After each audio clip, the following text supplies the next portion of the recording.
It's an amazing crowd, and I'm so glad you're here. And I'm so glad that SUNY Delaware was able to accommodate the extra crowd. And I think we like this room, and I think we're going to stay here. I think we're going to come back here. First, I want to introduce a couple people, our elected officials here tonight. We have, first of all, Bev Shields. Yep.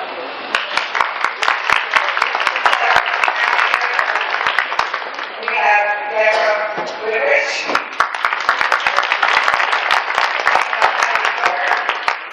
And all time we get Craig, come on.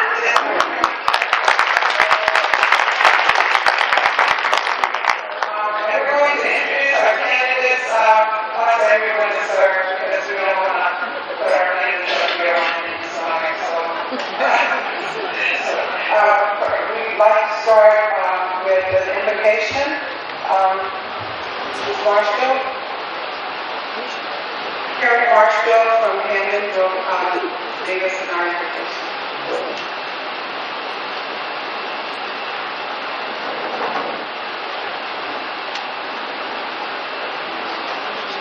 Could we stand and then remain standing for the pledge?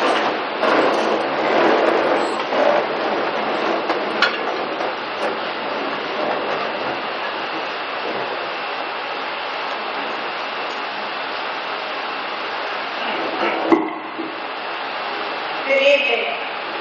With reverence shall we bow our heads. We are grateful for all those that are in attendance and ask for blessings on those that have not been able to attend due to health issues or circumstance. May we enjoy the camaraderie of our neighbors, the representatives of our state and country. With grateful hearts, we appreciate your efforts to strive towards peace and resolve the continued strife that concerns us as citizens. May we continue to work together to achieve and know peace in the world. We ask for special prayers for those that have been affected and are victims of the travesties that recently experienced in Santa Fe, Texas. In the dawn of Memorial Day weekend, we also lift up our troops of our armed forces. In John 15:13 we read, "Greater love has no one than this, that one lie down his life for his friends." We mourn those that have given their lives. We are thankful for their service and sacrifices they and their loved ones have made. We pray for protection for those now serving and for a safe return home to their families, asking for special understanding for the struggles with the remnants of war that may plague them. Together we celebrate this evening the dedication and achievements of David Truscott as Democrat of the Year.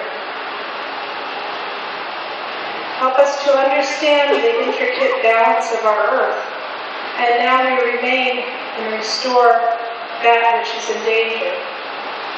With sympathetic hearts, we remember those that are hungry and oppressed. We give thanks for the dedicated staff and the servers of our dinner. The bounty, it comes from the hands that have prepared it, and the nourishment and strength to us to live lives according to your will and direction. Amen.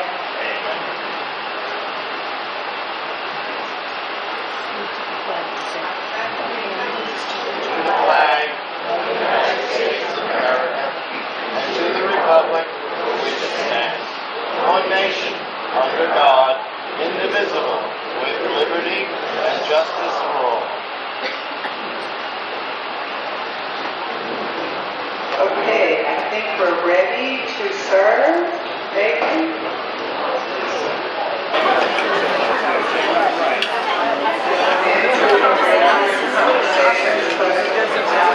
All the CD19 candidates come and line up as requested earlier.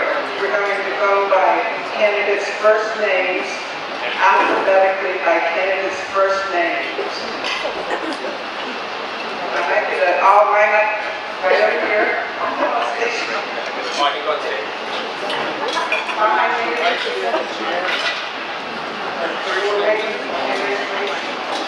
We have a few surrogates here that just see if you're paying attention.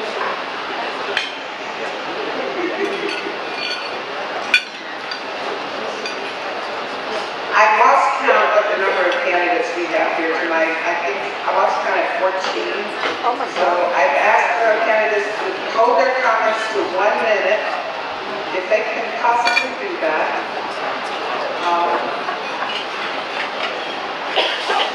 1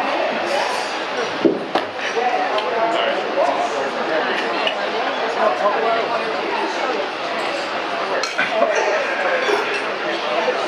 Now, are you Delaware or where are you? Oh, okay.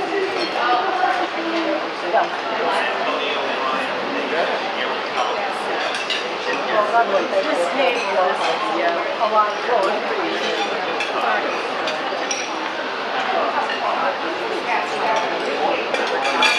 Oh, okay, is that better? All right, thank you. I really don't like these things, but I'll do my best. Okay, the first candidate up is Antonio Delgado, and standing in for Antonio is his wife, Lacey. Thank you so much. Thank you for having me here today. It's really nice to be back. Antonio is very sorry he couldn't be here, but I personally am very happy to be standing in because, as I'm sure you can imagine for us, and as I know many of you in this room already, this is very much a team effort for us. And it gives me an opportunity to share with you why I have taken this step forward and am involved, like so many of you, in making sure that we flip CD19 in 2018 and that we continue to work going forward. So like Antonio, I grew up in this area. Just actually going down 28 kind of takes me through my childhood. I grew up in Accord, went to Benton Elementary, and then moved to Woodstock. I went to Kingston High School. Antonio and I met quite a few years later. We were both at law school at Harvard. And we shared a lot of things. We were born the same month, same year, 1 hour apart in this area. And both of us, when we graduated from school, went on to do non-traditional things. Antonio was trying to explore how music can be used to reach young people and get them civically engaged. And I went on to be a filmmaker, really utilizing film to make change and start conversation. And I really want to say that over the past year, it's been an incredible experience as we have worked in every corner of this district to outwork, out-organize, out-raise, and out-inspire in every single way. And I am very honored, in particular, to be back at SUNY Delhi, because just this fall I was here for an incredible screening series that many people in this room put together called Stay Woke. And I had the opportunity, amazing work.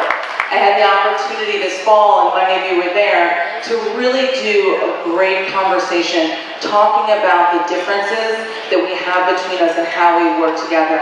So I'm just really here to say that thank you to the work that you're all doing. Thank you to the work of putting that series together. And I am very prepared to keep on coming back here and doing that work with each of you throughout. And Antonio and I will always, as I say, he may have to go to DC part-time, but I'm going to be right here working, continuing to work side by side with all of you to do the work that we very much need in this area. So thank you so much.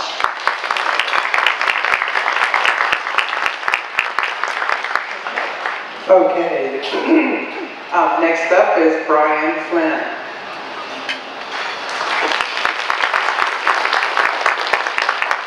Thank you all. It's great to be here. Many of you may have noticed the ambulance that was here earlier. I just want to give you all a warning. I was speaking to a gentleman over there. I was telling him a story, and all of a sudden he started feeling dizzy and had an episode. So I warn you to make sure that you don't feel dizzy or have an episode if you hear one of my stories. And I immediately turned around and looked for Aiden O'Connor. As we all know, Aiden is a paramedic and also an assembly candidate. And I was looking around, I couldn't find Aiden. And I panicked and I helped the gentleman get outside. We got him some water and we called to get the ambulance here. But as we were walking outside, Aiden O'Connor walks up as if he came out, that God sent him to us to save the day. The gentleman has been taken care of and he seems to be doing all right. So thank you, Aiden. Does anyone here know Eleanor Burkett? Everyone know Ellie? Yeah, so the story, I'm happy to be here because it was a year ago where I first met Eleanor in this room at Delhi, at SUNY Delhi for the Delaware dinner. And Eleanor said to me, came up to me, well, it was the first time she yelled at me. And I say it was the first time because it continued on for the next year. And I'm happy to say that I've convinced her to be supportive of our campaign. And I mention that because one of the ways we're going to be successful in winning this seat is to listen to you all and the work that you all do here and how you can actually tell us what's going on in your community so we can be successful. And that's one of the reasons why 90% of my staff come from within the district. I'd like to close with a quick story because I only have 60 seconds. I was in Arkville at a maple syrup tasting, which is a good idea.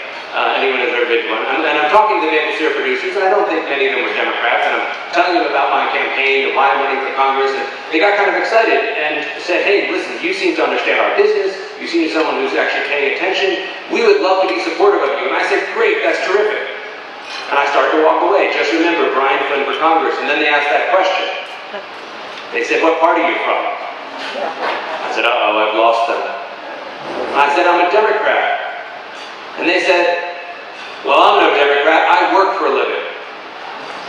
And I said, isn't that our problem? Because the Democratic Party used to be the party of the American worker. We used to be the one that helped raise people's wages, to get them decent jobs, to remove barriers that get in the way. And if we want to win this election, if we want to take back our country, we have to become the party of the American worker again. It's entirely what my campaign is about. It's about creating jobs. It's about removing barriers that got in people's way, and it's about raising wages. And if we do that, we'll not only win over those maple syrup producers, but we'll win back those people we may have lost, we may have neglected. Thank you so much for taking your time, for all the work you're doing here, because I got to tell you, you guys did an amazing thing in Delhi, up in the eastern part of your Delaware County.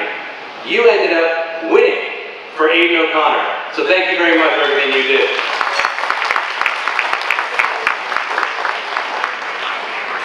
Okay, next is Dave Clegg.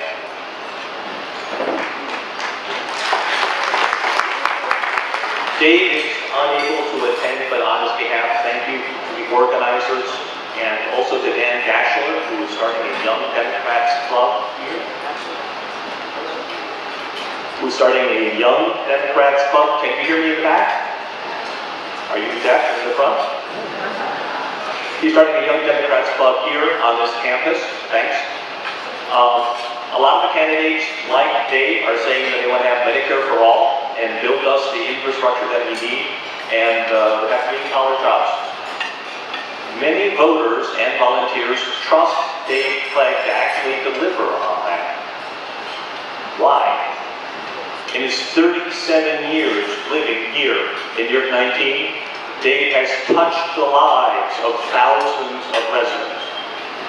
As a defense attorney, an ordained Methodist deacon, a basketball coach for 25 years, and a human rights lawyer, Dave has impressed many, many residents of this area with his dedication to serving the individuals in our community.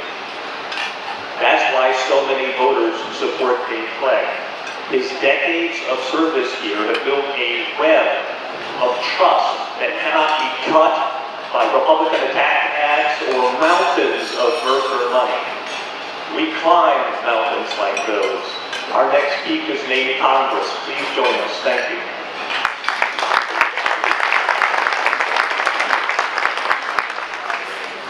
And next is Eric Howard.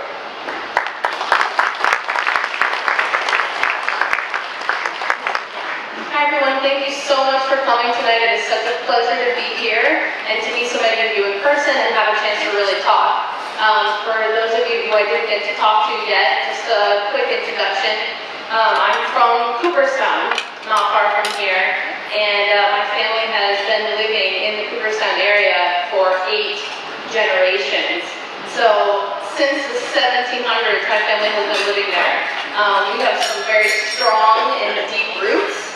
Nobody can outroot me, certainly John Faso cannot outroot me in this district, and a place that my family has called home for a long time. I grew up on a farm.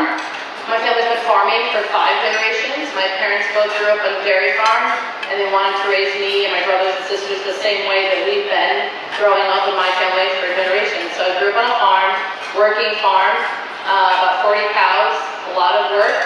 Means 5 a.m. mornings and working all day until late at night. My parents are 2 of the hardest working people I have ever met in my entire life. They both had to work a full-time job on top of the farm because farms do not earn enough today to support a family. So I've been waitressing. I waitressed starting when I was 14 years old to put myself through school. I went to Cornell. I'm a graduate of the ag school at Cornell, which, as I said, I worked my way through to put myself through. And, hard work is something that a lot of families in our district are very familiar with. And it breaks my heart to see the Republicans continue to help the wealthiest, top 1% in our country, and continue to try to make lives harder for the majority of us. Congress is dominated by wealthy elites, and I feel that it's really about time that we had more working class individuals in Congress, more people who know what it's like to go through the challenges that we face every day. So I've worked my entire life to help people and to give back. I'm an economist. I'm an agricultural economist. My entire profession is about rural economic development. And I know that that is something that's really important to us here in our district, and especially here in Delaware County. I want to say that I'm so glad that the House Farm Bill did not pass because, as you know, Republicans are trying to make it harder for people who rely on SNAP benefits to get those benefits, while the Republicans continue to give breaks to the wealthiest Americans and make it harder for people who are struggling to just get by.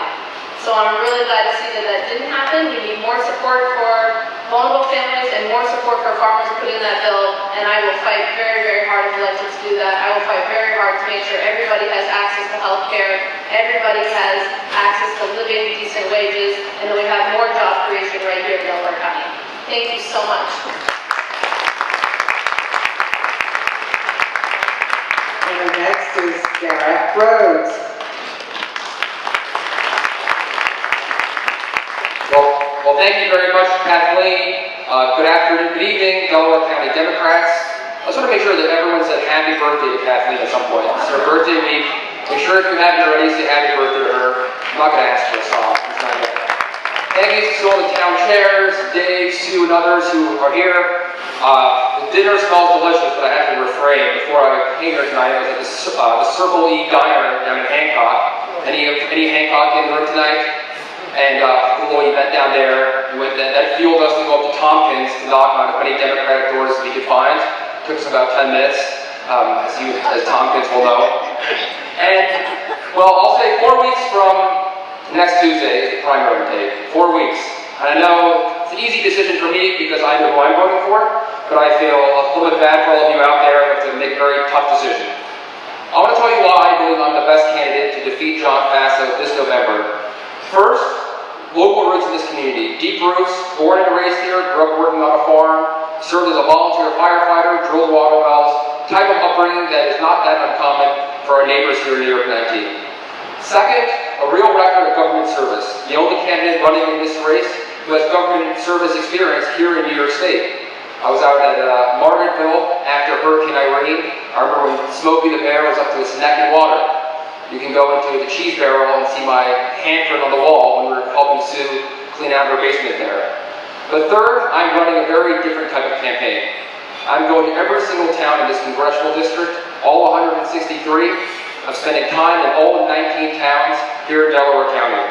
And I'm taking what I'm hearing from the voices of people in this community. Those are the voices I'll take to Washington. We're the 8th largest county in New York State. We're the largest county in this congressional district. It's unacceptable that we do not have a maternity ward here in Delaware County. It's unacceptable that we do not have a public transportation infrastructure in Delaware County. It's unacceptable that we don't have broadband in many of our communities. It's unacceptable that our fire departments and EMT services are struggling to find volunteers, and many are being forced to privatize.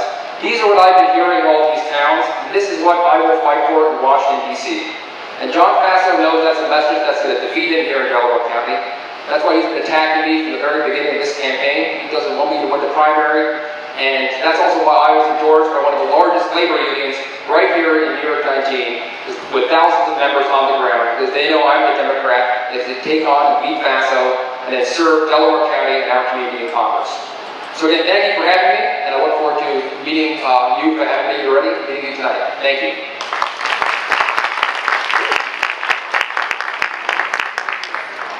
Okay. Next up is Jeff Beals. Stand in here. Hi guys, I'm Daly. I was not expecting to say anything today. I was out and about giving out lawn signs, and Jeff got pulled into something, and now I'm living out a bad dream where I'm wearing my shortest shorts in front of a crowd like this. But I had to do it because I care so much about Jeff and what we're doing here. The reasons that I love Jeff and what he's doing are mostly integrity. Jeff is a true progressive.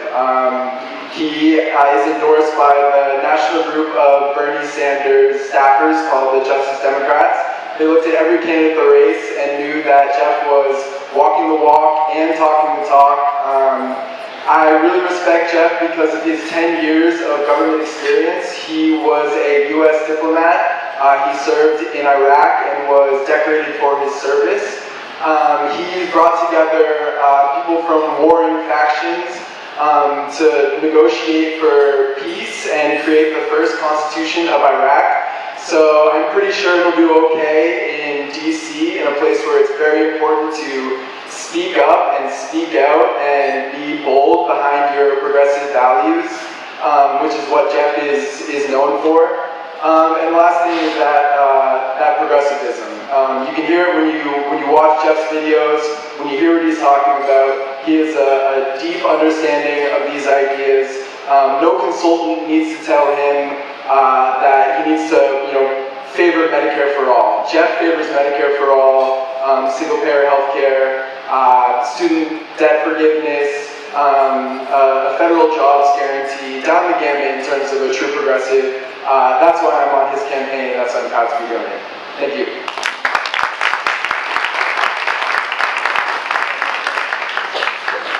And Pat Ryan. Hello everyone, I am not Pat Ryan. My name is actually Dan Torres, and I'm the Deputy Supervisor of the town of New Paltz, and I'm one of the dozen or so local elected officials who's already endorsed Pat's campaign.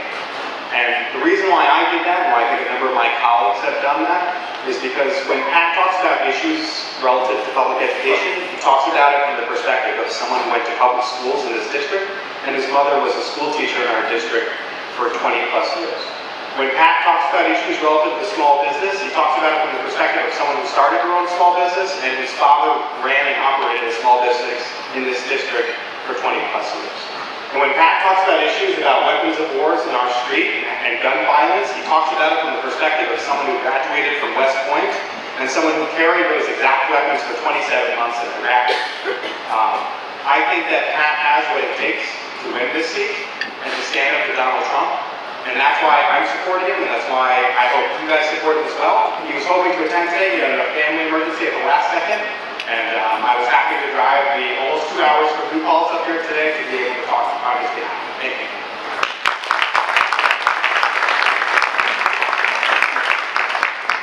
I understand that 1 minute is not enough to make a decision, but I did want to point out that there's yet another debate coming up really soon, and Richard Sternberg was here telling me about it. It's going to be June 12th, and it's going to be in Cooperstown, so save that date and look for the details for another debate so you can see them all go at it one more time. Okay? Now, thank you.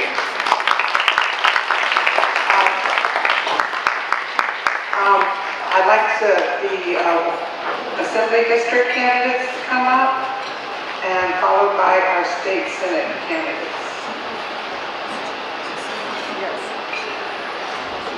We only have 2 Assembly District candidates tonight, but they're 2 very, very, very important campaigns because they're local campaigns. And these guys,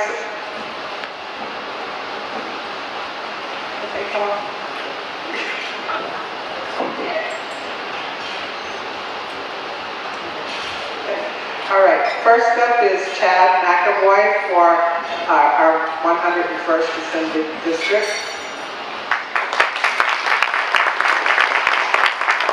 Hi everyone, I'm Chad McAvoy. I'm running for the 101st District. That's the really long, skinny, snake-shaped district. That's sort of an abomination of gerrymandering. It's very challenging terrain in many ways for a Democrat, but I think this is the year to fight and contest every single possible election we can. This is the year we can make things happen, and we don't gain anything by not trying. So I'm looking to collect everyone's support in that effort. I'm having a lot of fun. I've been driving. I just did the tally last night. I think I put the truck over 3,000 miles driving up and down the district, and we haven't even started petition gathering yet. So but I'm having a good time. It's really great to see it and meet a lot of people all over the district, all over parts of New York that I wouldn't necessarily have otherwise gotten to. Here's my pitch. I want to fight to switch this district to the Democratic majority so I can represent small town and rural interests into the majority and not just be locked out of the big conversation that's going to happen when our colleagues take the state Senate this year and the logjam that's been blocking things from getting done finally breaks free. We in the majority in the Assembly should have rural small town voices represented in the decisions that are going to be made as we push for things like universal health care, universal access to the internet, as we look to get sustainable green jobs to keep our economy growing while not destroying our environment, and looking for measures that will increase voter access throughout the state, things like early voting, automatic voter registration, and voting by mail that doesn't require votes, like a note from your doctor. So I hope you'll support me. It's just chad101.com. It's really easy to remember. Thanks.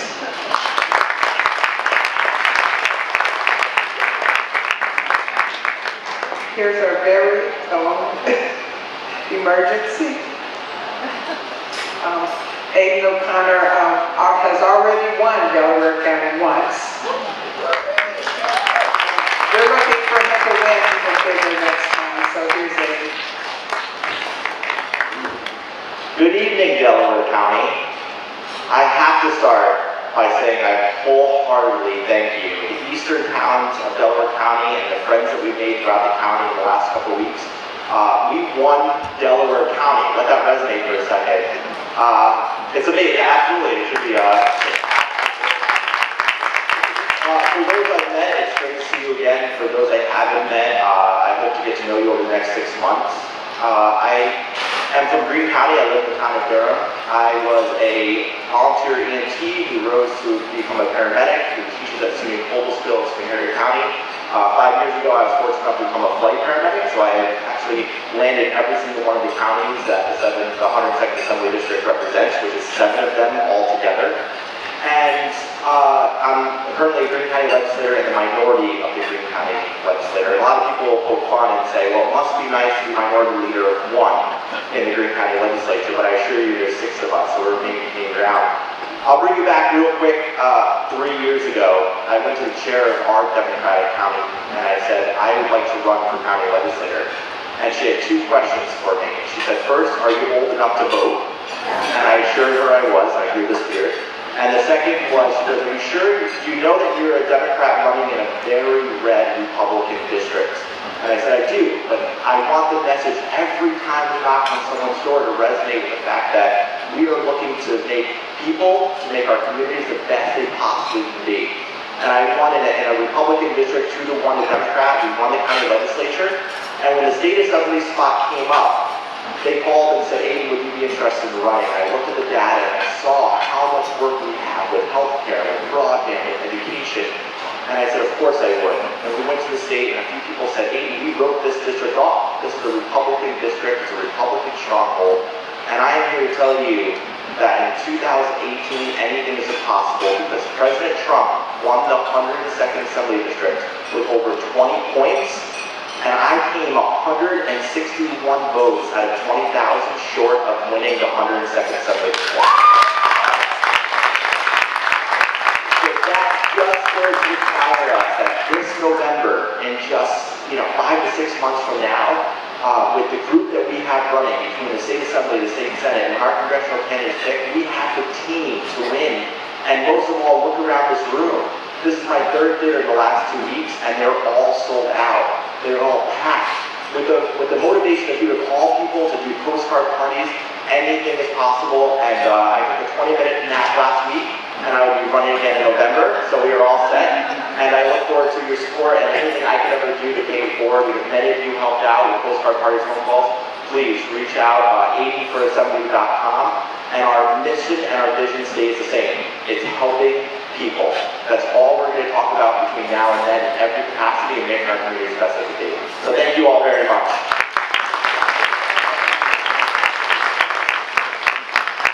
All right, with our state senate candidates rising, we have 3 of them with us tonight. One happens to be our keynote speaker, but we should come to say a few words as a candidate. There she is. Hey, I hope you didn't skip out on this.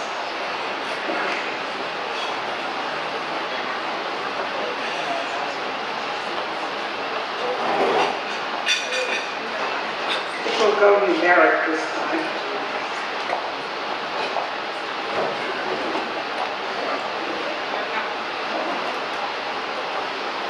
Okay. For State Senate District 42, Pramila Malik.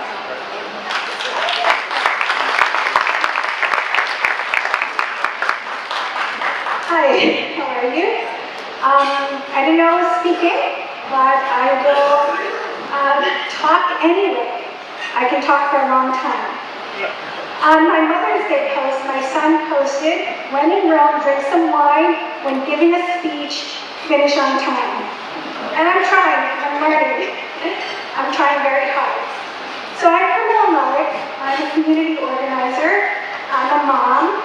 I am from Orange County. I'm the chair of Protect Orange County. And I ran for state senate in 2016. I met many of you back then. We had very little time and we had a lot of obstacles. I had to run as a write-in, but we made some history in 2016. We had the most number of write-ins as of any candidate in New York's history. The Republicans launched a lawsuit to get me off the ballot. I withstood that lawsuit. But we had 2.5 weeks to campaign. Even though we only had 2.5 weeks, we had 43,000 votes in those 2.5 weeks. A strong indication that we can win this year.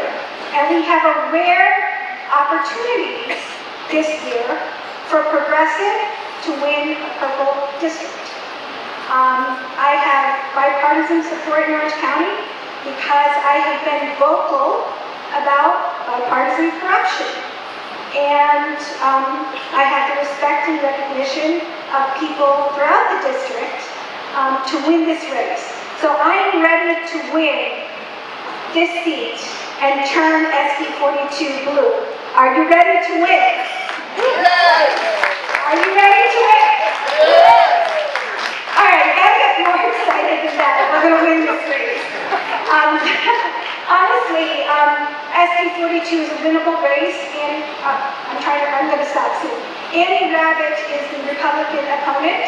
She's a formidable candidate. She's known in Orange County, but again, I believe that we can win this race. So I hope you join me in making history. If I win, I will be the first Indian American on the state legislature. And I think that would be a milestone for immigrants and immigrant communities. And you can also support me for 2 other reasons.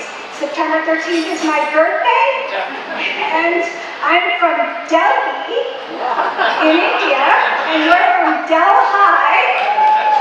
So I hope you support me. I do have a sign-in sheet where you can sign up to be on our email list over there. Cards from 2016. I'm not going to use the new ones until the old ones are finished because I'm an environmentalist. But the information is the same, the platform is the same. We have a people-powered campaign. We have more people than ever, more mobilized, more motivated, and we are going to win this district this year. Thank you so much.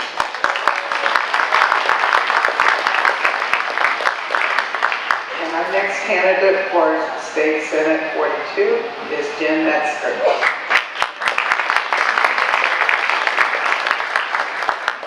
Hi everyone. First of all, I want to wish Kathleen a happy birthday week and thank Kathleen and David and the county committee for this amazing dinner and gathering. I understand this is the biggest turnout to date, which is a great sign for this election. We can all feel the energy, we can all feel the power. We can really, this is the year for us. People are tired of the status quo. They want change. We are 1 seat away from a working Democratic majority in the state legislature. And every piece of great legislation that has been killed in committee by the Republican-held Senate, we can move forward and so much more. So I just want to mention that in the county of Delaware, there are 6 towns in this district: Delhi, Walton, Camden, Tompkins, Masonville, and Colchester. Are you all in the house? Come on everyone! I will work very hard for you. I know too many people in our district who can't afford their medication, who can't afford their property taxes, and who are they're living from paycheck to paycheck. A lot of families in our district are struggling.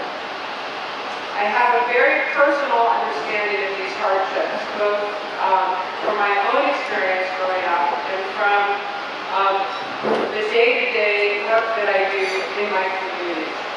We can fix our healthcare system and guarantee access to healthcare for all. We can fund our schools, fix the way they're funded because the way we fund schools divides our communities and places a real burden on seniors and working peoples, and it perpetuates this vicious cycle for rural communities. They can't really climb out of their economic situation if their schools are underfunded and their kids aren't getting the opportunities they need. We can fix these things. We can encourage clean energy investments in our economy and protect the environment and create good jobs. And I've seen great things that can happen when you put in the hard work, you find the common ground, and you get things done. I have a lot of experience working on the ground in our communities as a local elected representative and as the leader of a nonprofit, Citizens for Local Power, that fights for lower utility costs and works to make our energy system cleaner and fairer. In my town, in Rosendale, Ulster County, we have prioritized improvements in our aging infrastructure, redeveloping abandoned, dilapidated properties, and revitalizing our downtown Main Street. And as I travel around the district, I see that all of our communities really face these same challenges, and these are the priorities that I will bring to the state senate and get the government working for us. In my work for Citizens for Local Power, we recently I have been representing my organization in utility rate cases, and we recently had a huge success in the Central Hudson rate case, winning the first ever reduction in the utilities fixed customer charges for residents and businesses. So hundreds of thousands of customers will now have lower prescriptions for the first time. This kind of work took a lot of persistence, and it also took a lot of listening to different parties with different interests and a willingness to just put in the hard work of building common ground and getting some change. And these are the kinds of skills that we need in the state legislature to move things forward. Even if the Democrats control the legislature, which we hope we do, we still have to be able to work. There are geographic differences. There are lots of differences across the communities and differences in the perspectives of the legislators. So it takes patience, it takes hard work, but we have such an opportunity to change the lives of New Yorkers in our district, and I look forward to serving you. So please, I just want to mention, I hope you will support me. I have been working with Families Party Line. I just found out that I've gotten the endorsement of Citizen Action, and I hope you'll support me. We have petitions in the back, so please feel free to take them, and thank you so much.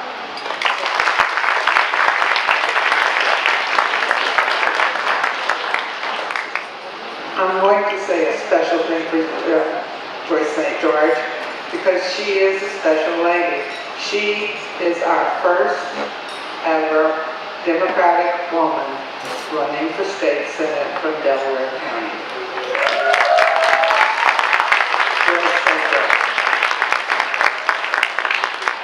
Hey, Dens!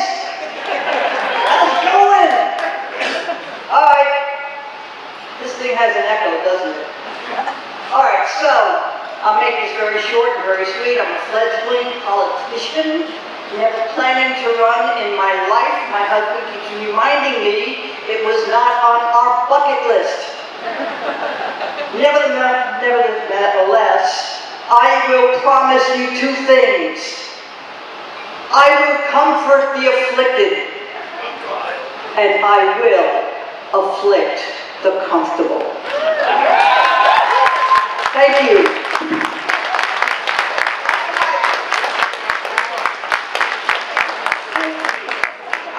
We also, this year, are blessed with 3 judicial candidates.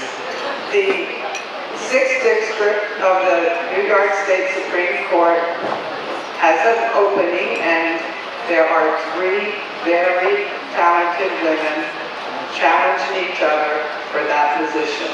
And they're all here tonight, or they have a surrogate for them. I think Claudette is here, and Melissa.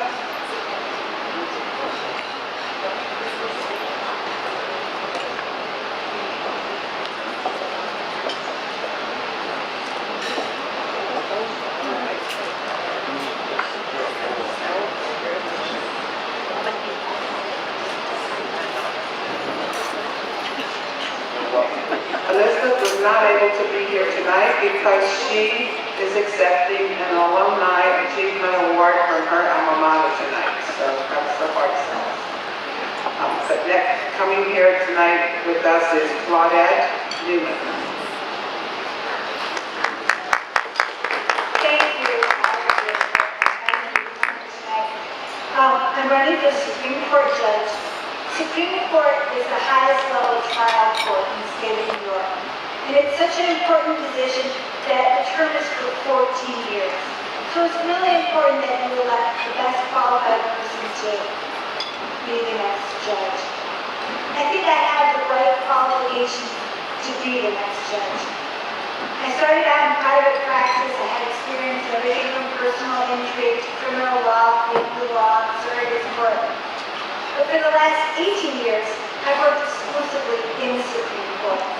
And Supreme Court handles a huge variety of law, everything from divorces and foreclosures to multi-million-dollar contract actions, zoning, SECRA, election law cases. So you really need somebody with a lot of knowledge.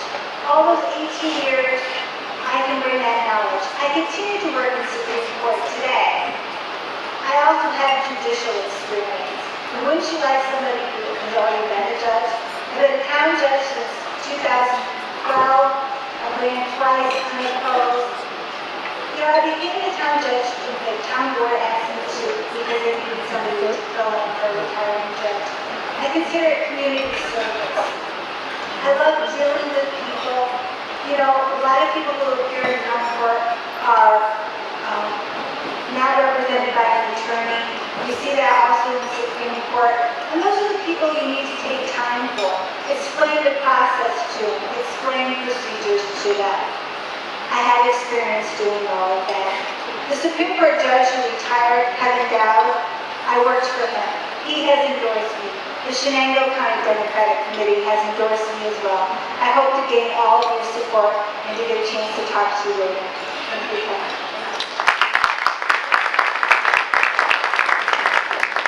Our next candidate, and I believe our last candidate tonight, is Melissa Stearns. Thank you. It's my great pleasure to be here in beautiful Delaware County. I thank you all for coming out tonight. Congratulations on a fabulous showing and on having an absolute veritable plethora of candidates. That is so encouraging and refreshing to see. My name is Melissa Stearns, and I'm running for New York State Supreme Court.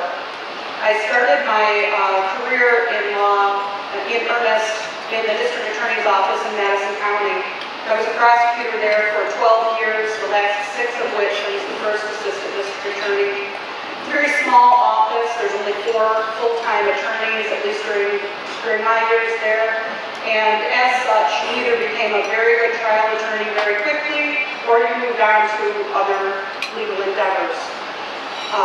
The district attorney when I worked there was Don Serio. He left the DA's office in 2008, allowing me to be the first and only female Democrat to hold the position of acting district attorney in Madison County for a grand total of 21 days.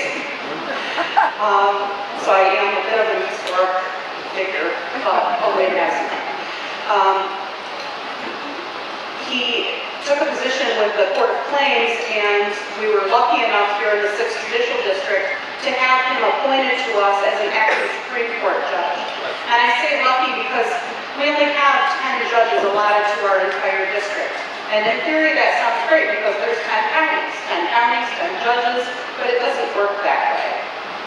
Broome County has 4 seated Supreme Court justices. 3 of our 10 Supreme Court justices are on the appellate division, so they don't hear any trial cases. And as a result, many of the smaller counties, including Delaware County, including Madison County, have no seated Supreme Court justice. And when that happens, justice is delayed. And as somebody far more brilliant than myself has said, justice delayed is justice denied. So it's important for us to have highly qualified candidates on the bench to fill the few positions that were allotted.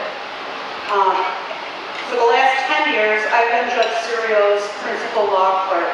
When I came on in 2008, I was granted the position of principal law clerk, which is the highest ranked law clerk position you can have based on the experience that I had in the DA's office. We were very fortunate for our first 2 years on the bench, 2008 and 2009, to be assigned here in Delaware County to help then Judge Becker with some criminal cases backlog that he had, as well as a few select civil cases that he had conflicts on. So we spent a great deal of time down here and always found people to be very welcoming, very warm, and it was a lovely place to start our time on the bench. We additionally spent time in Shenango County, in Chemung County, in Portland County, pretty much every county in our district other than Schuyler, we were assigned. So I understand what it's like to be a traveling Supreme Court justice, and I tell you that because generally the newly elected Supreme Court judge each year becomes that traveling justice, and I'm happy to do it. I would be happy to be assigned in any of the 10 counties. I feel very confident that I am the best candidate for you for this election in this year. And one of the reasons I feel so strongly about that is because we know who our Republican candidate is, and that's Joe McBride. He's been the district attorney for 18 years in Shenango County, and that is going to be his rallying call, and that's really all he has to offer. 18 years, 12 years, I've been there, I've done that. What else do you have to offer, Joe? Because what I have to offer is the last decade in the trenches, in Supreme Court, behind the bench, doing day-to-day everything a Supreme Court judge does, other than put on the road and throw and get on the bench. I don't think that would be a difficult transition for a prosecutor with 12 years experience to make. I've also worn the robe and choir, but you probably don't need to do that. Thank you very much for your attentiveness and for having me here tonight.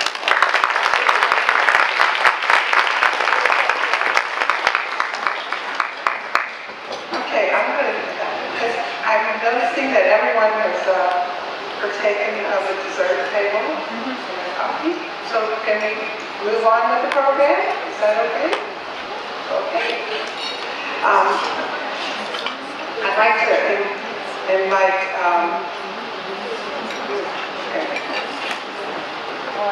Kathy Mario. You are after that.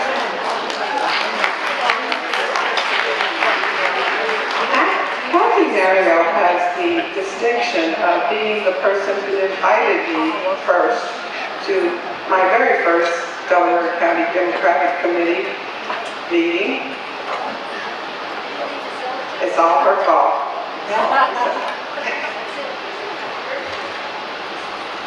Good evening. Good evening. Before I have the honor of introducing our esteemed man of the year, I want to introduce you to a group of people who are not normally at our Democratic dinners. And they're the AARP tax group who are here specifically because they love Dave Prescott like we do. So would you just stand up, please, all of you who are here, and thank you for coming.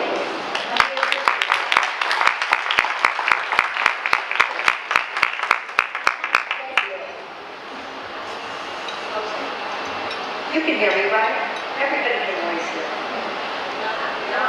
Okay, I want you for a moment to remember what it was like to be in high school. And it's like 10 minutes until the end of the class, and you're sitting there waiting, the teacher's groaning, and you're thinking, oh, wait, maybe there's a chance that she's going to end early this time. And so you're listening, and all of a sudden she says, so, okay, we're about to wrap up. But first, does anyone have a question? And there's always one person, isn't there, to raise their hand. That's my friend Dave Prescott. That is the person who at village board meetings, town board meetings, county board of supervisors meetings, will hold up his hand when they offer the privilege of the floor, and he'll say, I'd like to talk to you about, and then you fill in the blank with something scintillating like reassessment or senior transportation, and people's eyes roll. But let me tell you something. Dave Prescott is there at that meeting, he's probably one of 3 people in attendance at that board meeting. He's at every board meeting, almost all the time. This winter he skipped Sunday. And he is always right about what he's saying. He talks about reassessment because it's a matter of justice. It's a matter of what's right. It's an ethical issue. And people, generally, we don't want to take the time to deal with difficult issues. And those are difficult issues. And Laura Stewart's nodding because she knows the senior citizen transportation issue, right? And Dave is willing to take the time to work on it. But we don't always accept that expertise. Dave's the only person I know who ever traveled to Canada to visit Delhi, Canada, the sister city of Delhi, New York, who got rid of all their municipal elected officials, sorry Janet and other people who make their, but they really got rid of the 19-town concept, and they went with one superintendent of highways and one clerk and so on. And it saved them tons of money. So Dave wants to talk about that. Well, nobody else does. But he's right. He is dead on right about it. I love working with Dave Truscott. I don't love talking about assessment, reassessment, but he talks, some people say, in a professorial manner. It's because he was a professor, people. That's what he did. And he knows math. So when we heard him at the Delaware County Democratic Committee meeting so long ago, and there was the assumption by the then county chair that we do what we usually do. We have a dinner, we sell ads, and we do the raffle. And Dave says, oh, stop. We're not doing a raffle. And everybody said, yeah, we always do a raffle, Dave. And Dave's like, well, not if I'm your treasurer, it's not legal. And we said, no, it's fine, we do it all the time, we do it all the time. Well, you gotta get another treasurer.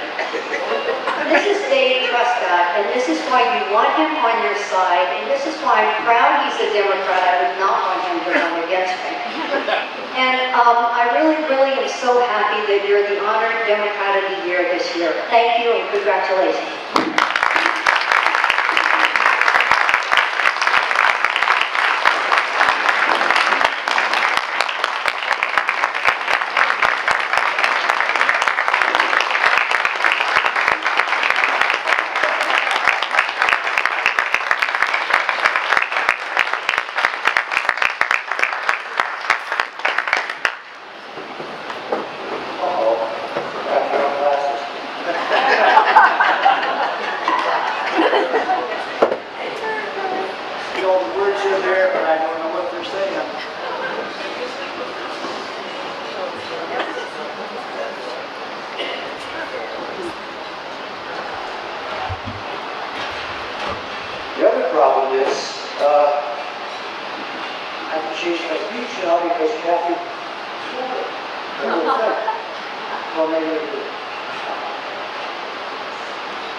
Chair of the selection committee for the Democratic Union.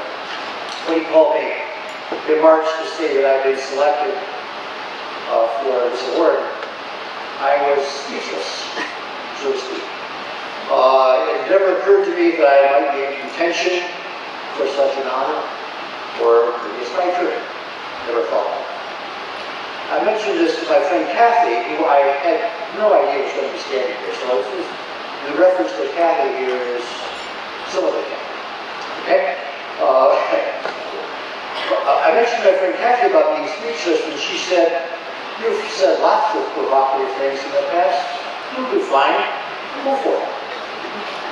So, I'd like to start by saying that I'm hugely impressed, as are many people across the country, with the poise and the eloquence and the determination of high school students in Parkland, Florida, followed by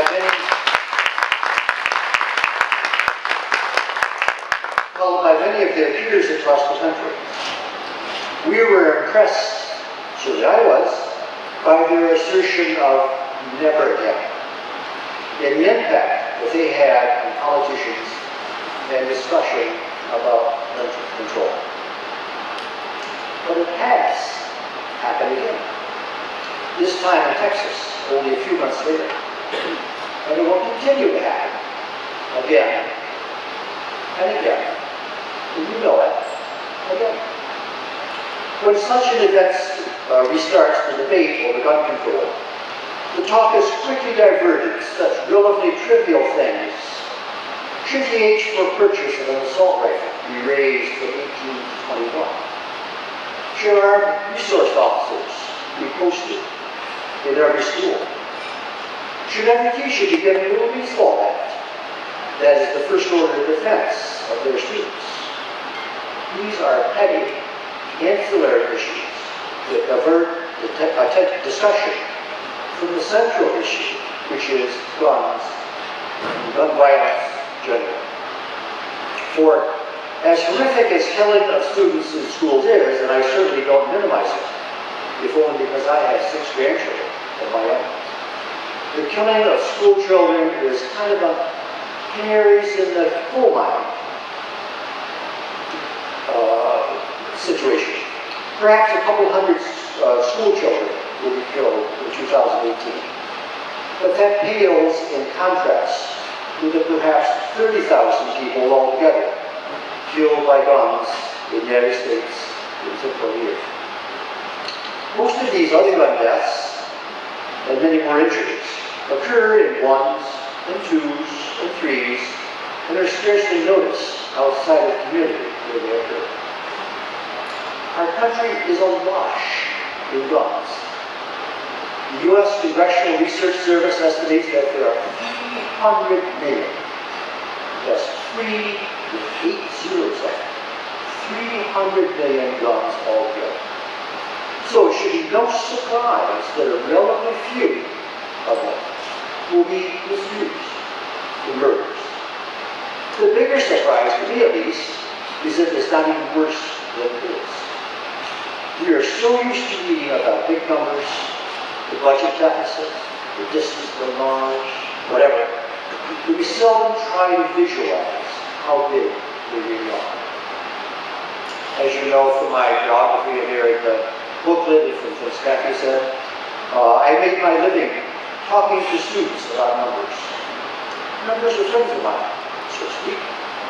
So let me try to give you a feeling as to the size of 300 million. You can check this out for yourself, but you need a calculator. You can check this out. I'll tell you, I'm going to teach you. This is a short lesson, not a long lesson. You just stand straight to this side. When I talk here, the classes are 50 minutes long, so I go on sometime. No, I won't go that way. Well, keep an eye on the second handle watcher. Start counting guns in a methodical pace. 4,301, 4,302, 4,303, 4,304, etc. And continue on for 25 guns. It took me, when I did this yesterday, it took me 58 seconds to reach 4,325. In other words, 58 seconds to count 25 guns. Use your calculator, divide that number of seconds that you did by 25, and you'll get a decimal number that is the average time in seconds to count one gun. For me, I calculated it was 2.38 seconds to go. Now, multiply that by 300 million, that's 3 with 8 zeros in it, and you will have a huge, indigestible number representing the time to complete the counting task on your guns measured in seconds.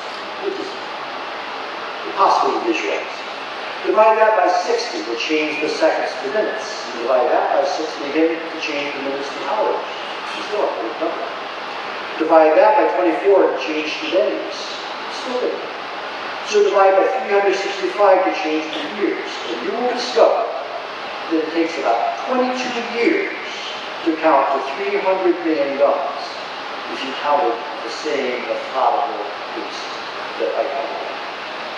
22 years. That's one way of looking at 300 million. Or, if you Google, which I assume most people do nowadays, if you Google what is the circumference of the Earth, you will be told the correct number, which I think is 24,901, as I recall. It's a little bit less than 25,000. Now, suppose you're engaged with 300,000 guns around the equator of the Earth, where the barrels all pointed north. So if the gun here, and the gun there, they're all pointing north. Of course, that's actually like that way. Gun here, the gun there, a foot apart. Okay? So you've got to lay these barrels out, these guns out, a foot apart. Then you have a row of guns that extend 300,000 feet. Right? They're 5,280 feet a mile. So divide your 300 million feet by 5,280, and the number is still too big to digest.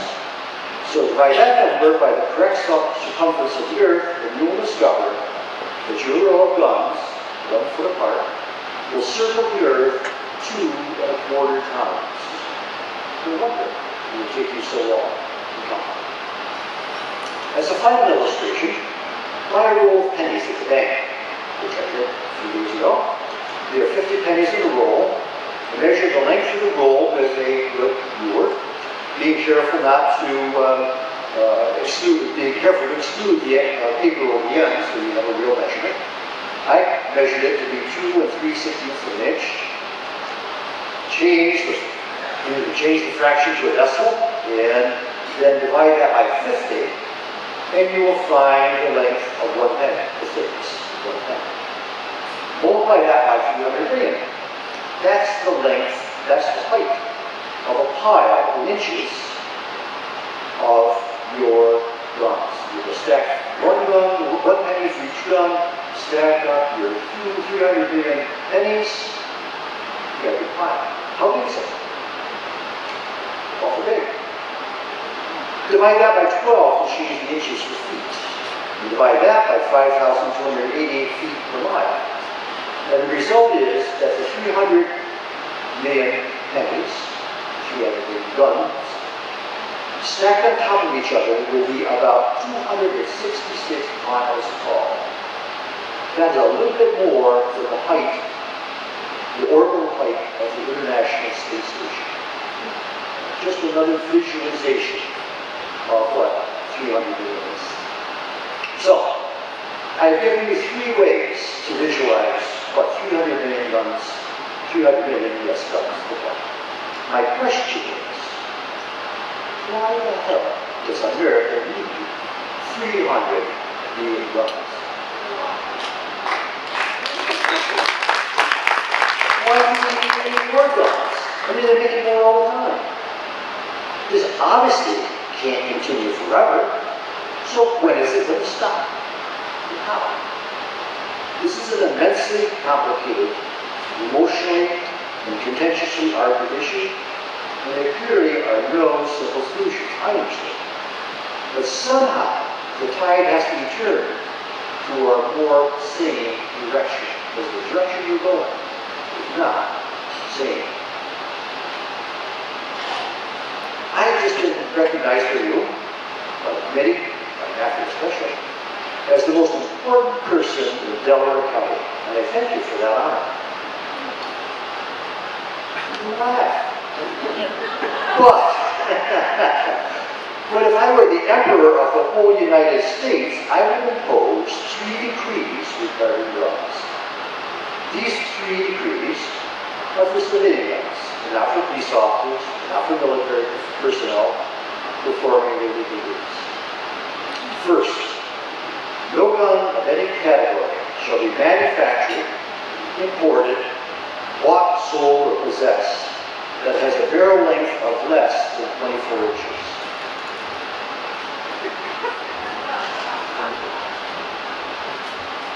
In my world, no gun should have a barrel length less than 24 inches. This would dramatically reduce the chance of a gun being hidden under a car seat to surprise a police officer who doesn't like to be surprised, in a purse, under a jacket, or in a school backpack. My understanding is that a sawed-off shotgun is defined by a minimum barrel length. Sawed-off shotguns have been illegal since the 1930s. And to my knowledge, this minimum length provision has never been declared unconstitutional. I think you can see perhaps why it's something. Second, no gun in any category can be manufactured, imported, bought, sold, or possessed that is capable of firing more than 6 rounds in any 60-second period. Once the first shot is fired, a timing device would prevent a 7th shot. You could shoot for 6. A timing device would prevent the 7th shot from being fired until 60 seconds after the first hit. No real hunter or sportsman needs more than 6 shots to kill a deer, a bear, or even an elephant. Lots of terrible damage can be inflicted with 6 rounds, and a person bent on 50 men can use more than one gun. The type of incidents that horrify us all would be reduced. A gun the shape of an assault rifle would still be owned, but if it could only shoot 6 rounds per minute, why bother? Okay. So you don't have to think about directly prohibiting assault rifles, just make them dead. Trivial. Third, as emperor, I would mandate a trade-in period, a trade-in and buyback program, for sale of new guns that would meet my first 2 conditions. In order to buy a new conforming gun, an old one must be traded in, or a substantial fee paid that would help fund a buyback program of non-conforming guns. There's a huge economic investment in the 300 million guns already in civilian possession. It is in everyone's interest, gun owners or not, to reduce the sting of getting those guns put away permanently. Note that the gun manufacturers should love these provisions. There will be a huge demand for new conforming guns and for rebuilding old guns that meet the new standards that I have outlined. So, I hope I have satisfied Kathy's observation that I could find something provocative to say. I hope I have given all 180 of you something to think about, whether you agree with it or not. But I have been specifically talking to the 10 or so candidates here. I know it is difficult to satisfy a winning majority of voters while still being a real leader with backbone on solving this intractable problem and other intractable problems. But the country now really needs your leadership.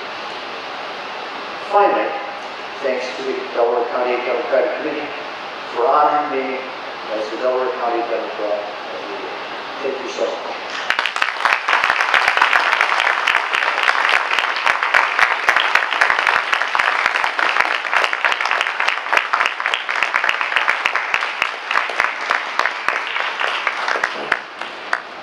I almost forgot the best part, the plaque.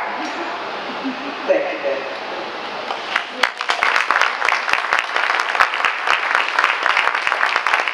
And before I relinquish the microphone permanently, I'll let you get here again.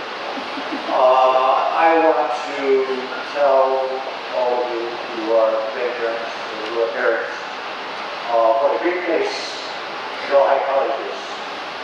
Back on the table where the candidates' information is, there's also a brochure about Delaware College. If you have a neighbor or a grandson or a child, wherever you are in life, this is a great place to start your education.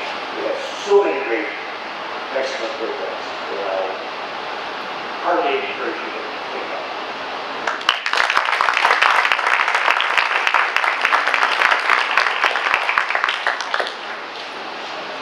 up here because Tom Schimmer stepped down and allowed me to be up here. And I thank him for that, I think.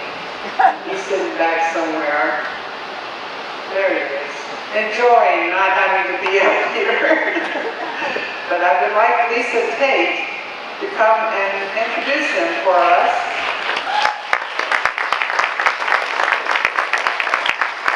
Lisa Tate is the chair of Middletown Democrats and has known Tom a lot longer than me, I think. Yeah. So she has a few words to say. So hey everybody, are you having a good dinner? Me too. You know, as I'm sure a lot of you know, things like this dinner don't just happen. They come because a lot of people work really hard over a long period of time to make it happen.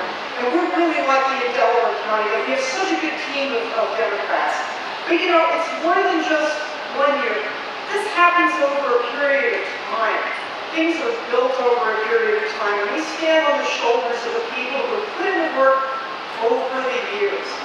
And when we do our annual dinner and we figure out who to honor, we've decided over the last few years that it's important not just to honor one person, but to also honor somebody who is the person whose shoulders we stand on, the person who's been there year in and year out, over time. In the town of Middletown, we have a strong, active Democratic Party. That is due in great extent to Tom Schimmer. I ask you, look in this book, look at page 3. There's a write-up from 2 people who have known him over the years. I don't know that there's any of us who have known him through all the time that he has worked as a steady, solid Democrat. Over the years that he's led us use his office for phone banking. The work he's done as not just chair of the committee once, but twice. And I knew him in his second incarnation as chair, and he told me at the beginning that he wanted to do things differently. His first year, his first time, he was a young man, he wanted to get a lot of things done, and he did. But he said the second time, he wanted to build a team. He wanted to have a group of people who work together well. And what you see here tonight comes with a great deal to that from Tom, because he's always treated people with respect, with humor, he empowers them, he just is a terrific guy, and wherever you talk to, they will all say, you know, you gotta love Tom Schimmer, he's a great guy, and I can't think of a better person to honor as our, I don't know what we can call this award, lifetime achievement, but he's certainly deserving, and I am so honored to be able to introduce him. Please welcome Tom Schimmer.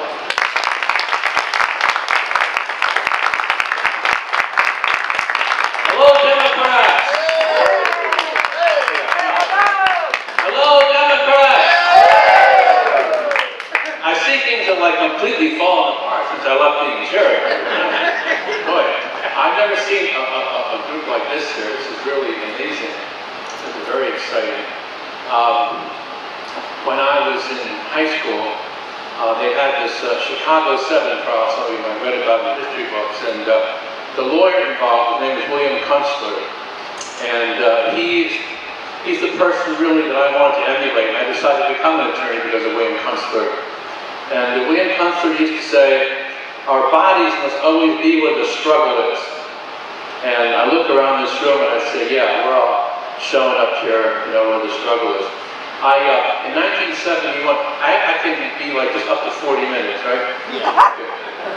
I think I was 19 years old. I decided to run for county committeeman, and so I got elected. I went to my first county committee meeting, and they made me the vice chair for youth. And that's the position I want back. I want to be the vice chair for youth, you know? And then I became back in 1981, I became the youngest county chair in New York State. I want that designation. And Lisa, you know, she's the town chair of the town of Middletown. It's kind of ironic because, you know, my aspiration was to become the town chair of the town of Middletown. But while I was waiting for that to come up, you know, vacant, they decided to ask me to be the county chair. I thought that was almost as good as being chair of the town of Middletown. And I don't know, Bill Burns, Bill stepped out, but Bill and I and a lot of other people, Margaret, Doug, and John, so I can just names that some of you don't know, worked really hard in town, Middletown, to just show what people could do in one town. And I know people say that Delaware County is a very Republican county, and it is very Republican. In the entire county, there was only one election district, not a town, but one election district, District 7, in the town of Middletown, which they abolished. They had a Democratic majority by a few votes. And one other time, Peter Cowan, where's Peter? Peter Cowan back here. He ran a major voter registration effort in 2008 for the Obama election. He actually turned an election district blue. Single-handedly turned it blue. That was pretty amazing. One thing I'm kind of curious, is there anyone here not running for Congress? I don't know, I just want to make sure, And anyhow, I really wish that Bill was here, because when I was county chair, one of the greatest things that we did was that in 1982 we elected Bob Estes county judge, and Bill ran that campaign. And why is that significant? Well, the history of Delaware County, I used to be like the youngest this and the youngest that, and now, as Lisa likes to say, I'm an institutional member. So in 1982, through a lot of the effort of Bob Estes himself, the county committee, and Bill Burns, who ran his campaign, Bob Estes was elected county judge.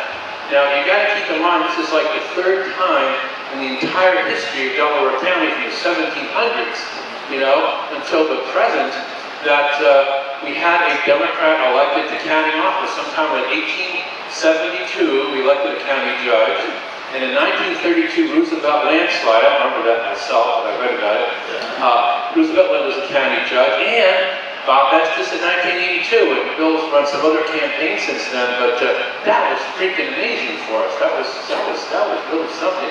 As Joe Biden said about the Affordable Care Act, that's a big deal. You thought I was going to say it, didn't you? Anyway, I just have a couple more things that I wanted to say. One other thing on the institutional memory, and it really is pretty satisfying that we have 3 candidates vying to become the candidate for Supreme Court for the 6th District. And in 2006, when Beth Gary ran successfully and became, Supreme Court Justice from this district, that was the first time ever that we elected Democrat in the entire 60th district. It's really pretty amazing. A year or two later, Molly Fitzgerald ran, and she got elected, and now we have 3 great candidates. So I'm looking forward to see how that goes. Anyway, just a couple more things. I want to say. Don't worry. So when I was chair the first time, the Republican chair of Delaware County is a fellow named Cyrus Schoonmaker. And kind of like my raison d'etre, Ron Duchard, the Frenchman over here, was trying to beat him. That was my thing, because I saw him as kind of like the boss hog of Delaware County, just kind of ran everything. And I actually ran for county treasurer because he was the county treasurer, and I wanted to beat him as county treasurer. And I didn't win, which is good, because I really wouldn't have been a very good county treasurer, to be honest. I'm like, Bev Shields is our county treasurer now, and I'll bet she could tell you how much money we have in the county treasurer. But if I've been elected, I can just imagine, them asking me, well, Tom, how much money is the county treasurer? I would have said, well, something between $3 and $7 million, somewhere in there. Let me get back to you in a couple of weeks, so I'll let you know. Anyway, so I saw a newspaper article not long ago I was looking at, and it was from, I was being interviewed about being county chair of the Democratic Committee in Delaware County, and they asked me, what do you want to do? And I said, I would like to have a Democratic Party established in every one of the towns of Delaware County. And that was in 1980. And in 2018, we still don't have that. So, before I completely get off the playing field here, I want to see a working town committee in every town in Delaware County. Every single town. And if you want to get rid of me, that's what you have to do. Okay? That's the secret to getting rid of me. Anyway, thank you very much.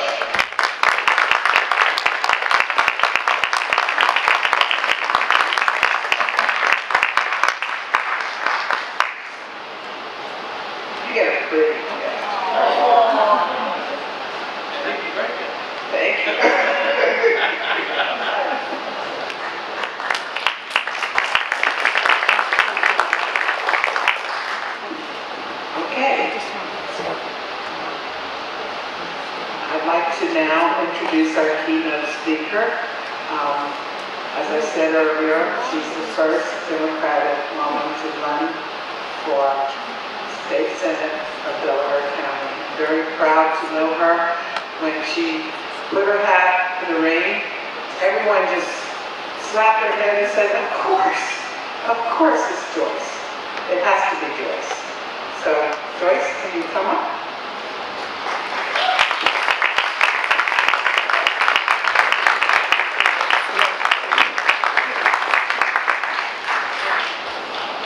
She likes dramatic entrances.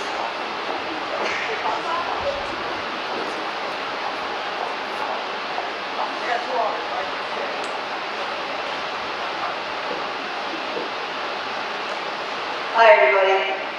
Hello, how are you doing? Oh, we're doing. How's it going? Everybody's falling asleep. The car's starting to kick in.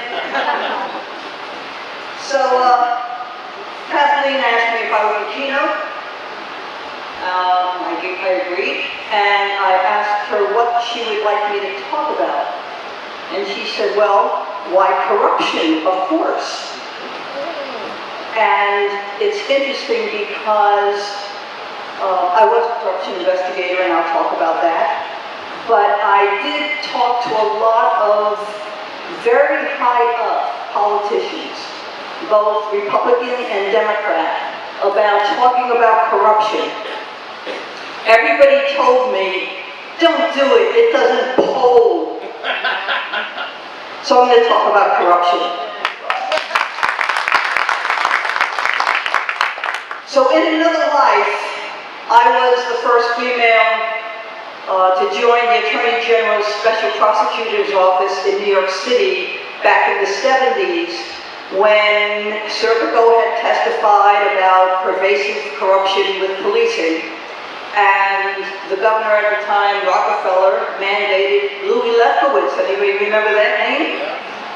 He was the AG, the Attorney General, and so he established an office at the World Trade Center. It was a state police office, and what we did is we not only investigated them, but we also had our own prosecutors. It was an all-in-one office. We even had our own assigned judge. And our mandate was simply to clean up the criminal justice system of New York. That's all. So I want to just tell you about one case. So there was a group of first-grade detectives from the NYPD who were very innovative, and what they decided to do was wiretap drug dealers. And they wiretapped their phones, and once they heard on the phone that a deal was going down, they went to the location and they scouted it. And they waited for the meet.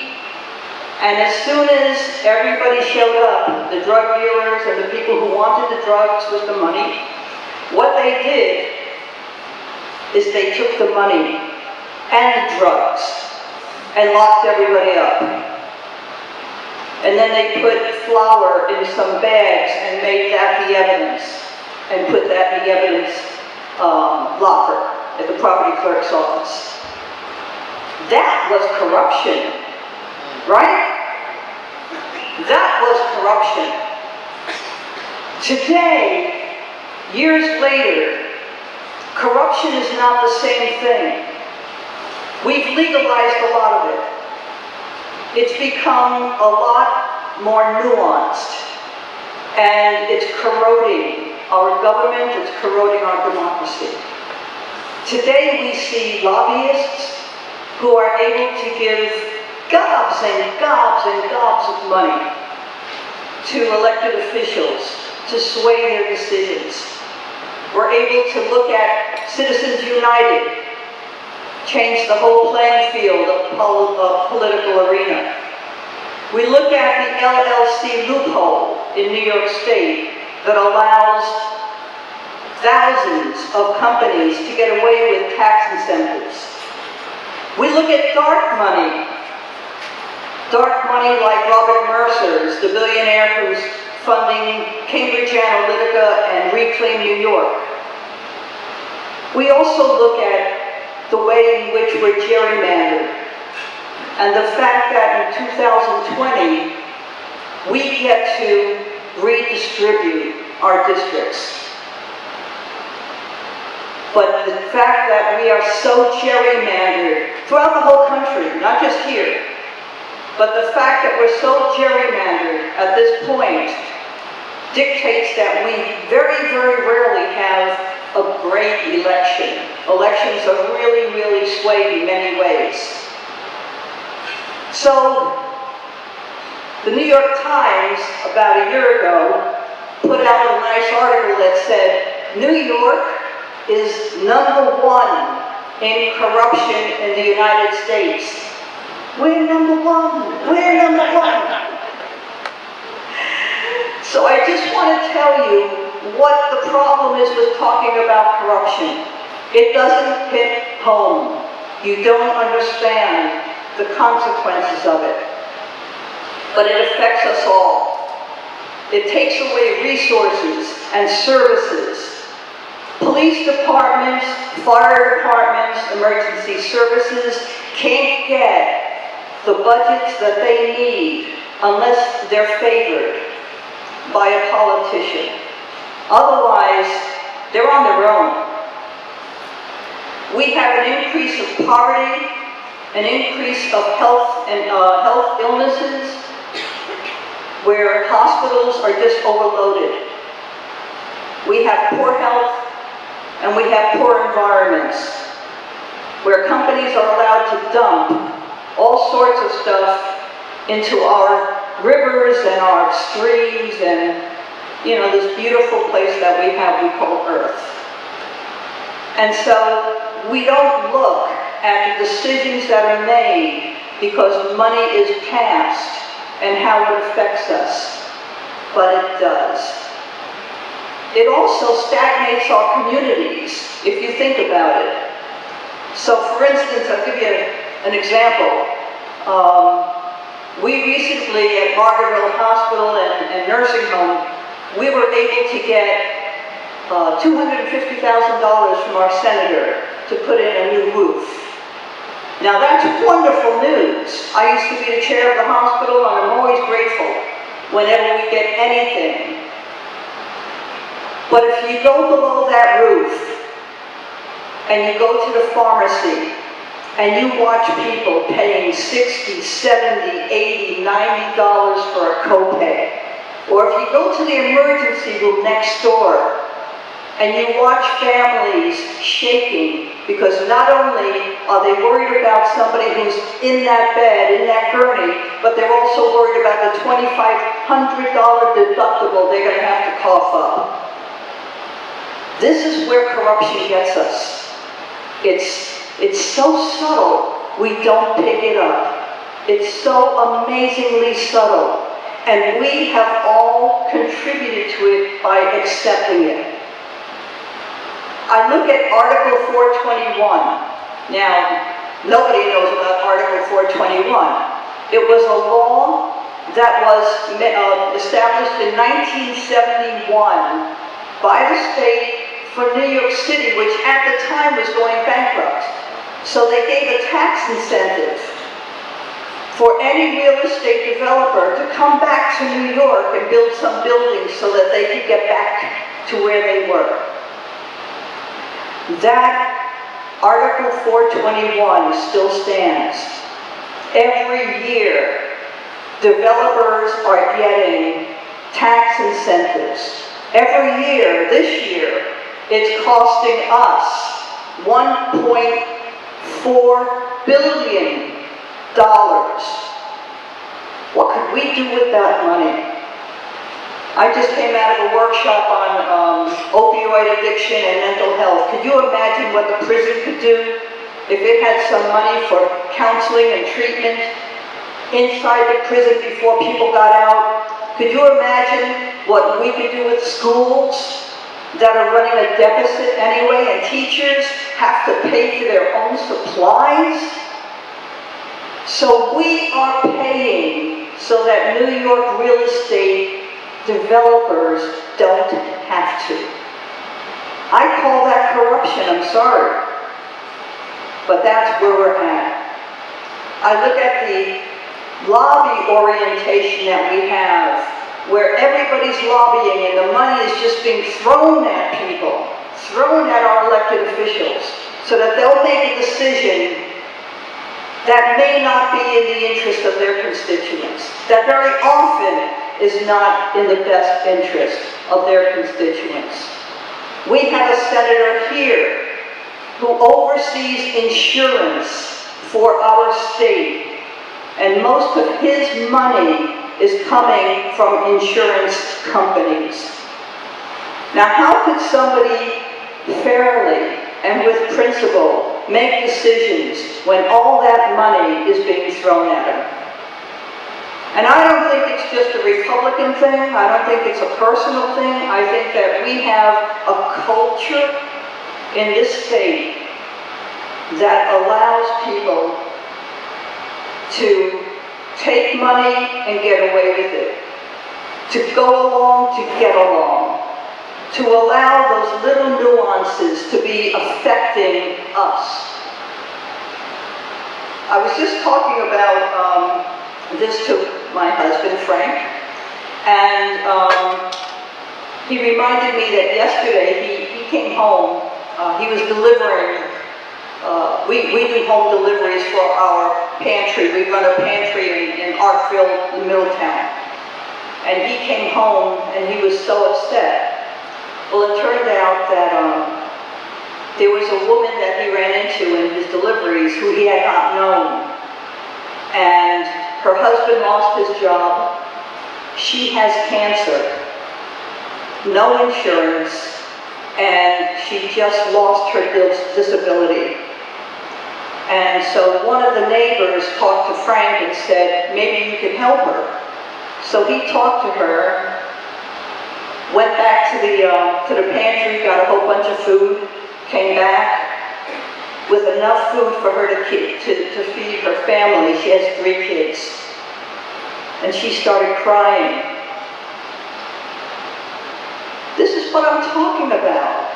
I mean, we're not talking about some esoteric study. We're talking about what happens right here in our backyards with our neighbors and our friends and our relatives. So when we talk about corruption, we look at something like the State Ethics Committee. Now does anybody know that there is a State Ethics Committee? That in itself might be a joke. Well, to make it even funnier, it did not meet for 8 years. Meanwhile, 150 politicians were arrested, indicted, and convicted. But we had no ethics committee.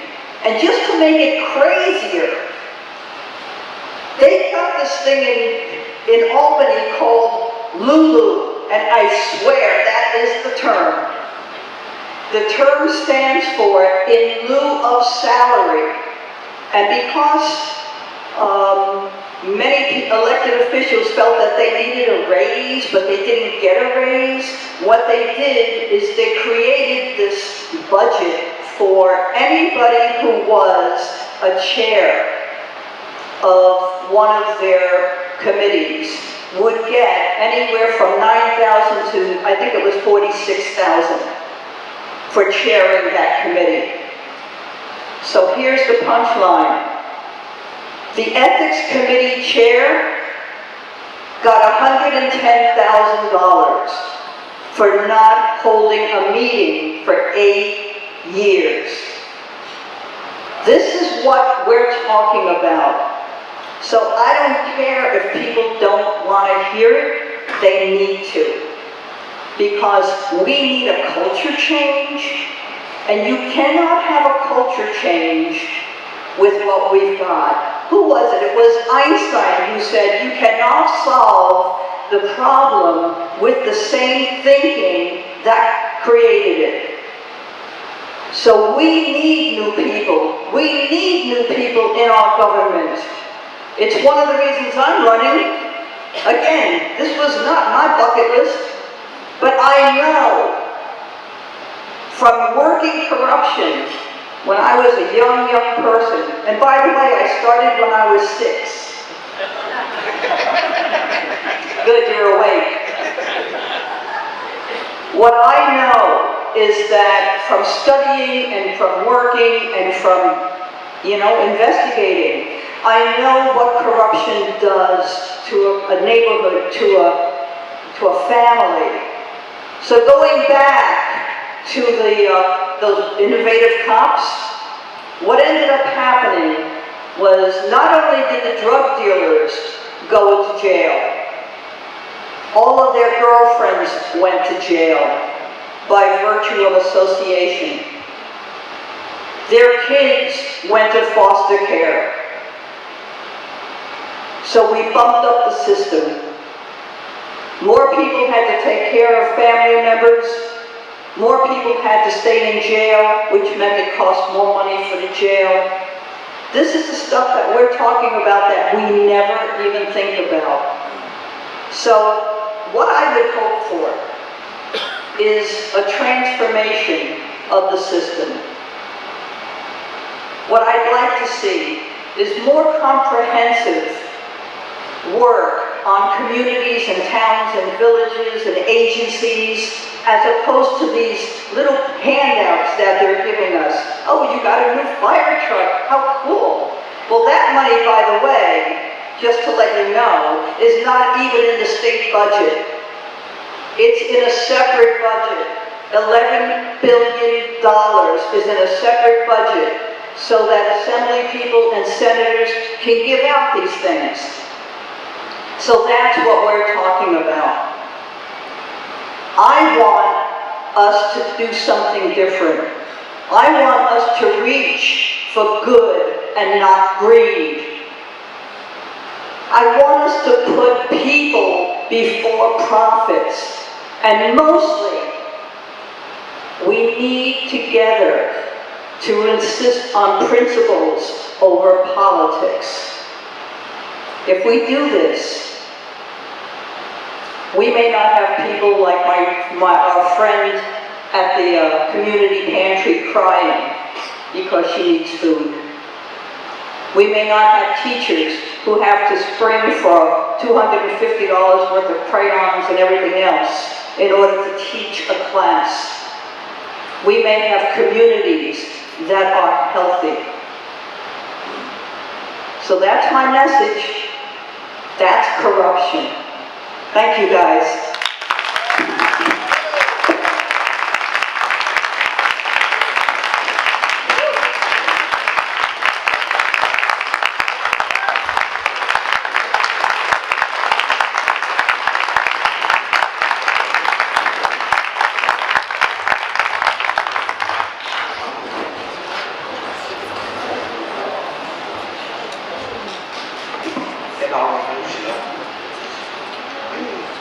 Well, that's our program, people. Thank you for coming. It's been wonderful talking with all of you. Please hang out for a while. Get to talk to the people you missed on the cocktail hour, and come back and vote and support your candidates. One thing I just remembered that I wanted to announce, on Wednesday of this coming week, we're having a petition training session at Hampton Hall at 6:30. We have a lot of candidates going out in June to get their petitions signed. We need all the help we can get. So show up at 6:30 at Hampton Hall, pick up the petitions for your favorite candidates, and get out there and get those signatures. We need them. We need those candidates to win these races. Thanks, everyone. Bye. Okay, could we just bow our heads for a minute and we'll conclude this fine meeting? Our times call for the very best from our political leaders. Guide this Democratic Party and its candidates to give their very highest selves. We are not a perfect party, but we ask you, O God, to inspire us always to strive to be a better party. Let us go out into this world and celebrate diversity value all people, and treat everyone with dignity and respect. This we pray in your holy name. Amen.